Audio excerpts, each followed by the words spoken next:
বানপানী হোৱা আজি প্ৰায় 9-10 দিনেই হ'ল আৰু এই দৃশ্য হৈছে আজিৰ অৰ্থাৎ 29 জুলাই। ভিডিঅ'টো হৈছে চৰাইদেউ আৰু শিৱসাগৰ জিলাৰ ৰাষ্ট্ৰীয় ঘাইপথৰ দাঁতি কাষৰীয়া অঞ্চলৰ বিশেষকৈ চাংমাই গাঁও আৰু ঘিলাগুৰিৰ ওচৰে পাজৰে।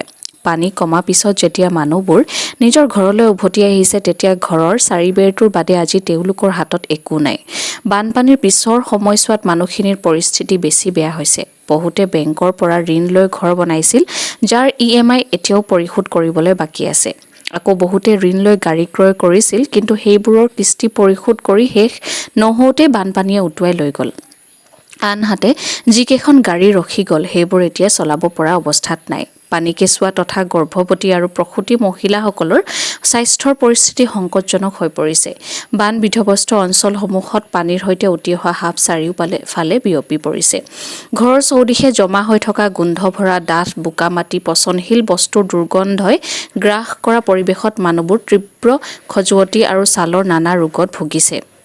চৰকাৰী বা সামাজিক সাহায্য হিচাপে খাদ্য, কাপোৰ, খোৱাপানী মানুহে যথেষ্টখিনি পাইছে, কিন্তু বান বিধ্বস্ত অঞ্চলত ফিনাইল, হাৰ্পিক যোগান ধৰাটো অতি জৰুৰী। লগতে পৰ্যাপ্ত পৰিমাণে ঔষধ, বিনামূলীয়া স্বাস্থ্য পৰীক্ষা নিয়মীয়াকৈ কৰাৰ ব্যৱস্থা কৰিব লাগে। কোন হিন্দু, কোন মুছলিম, প্ৰকৃতিয়ে যেতিয়া কাল ৰূপ ধাৰণ কৰে তেতিয়া তাত কোনো জাতি ধৰ্ম নাথাকে।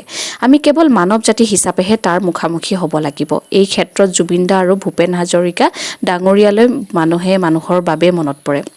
সঁচাকৈ আজি যি সহায় সহযোগ দেখিছোঁ মানুহৰ, আমি গৌৰৱভাৱে ক'ব পাৰোঁ যে আমি জুবিন দা দেশৰ মানুহ।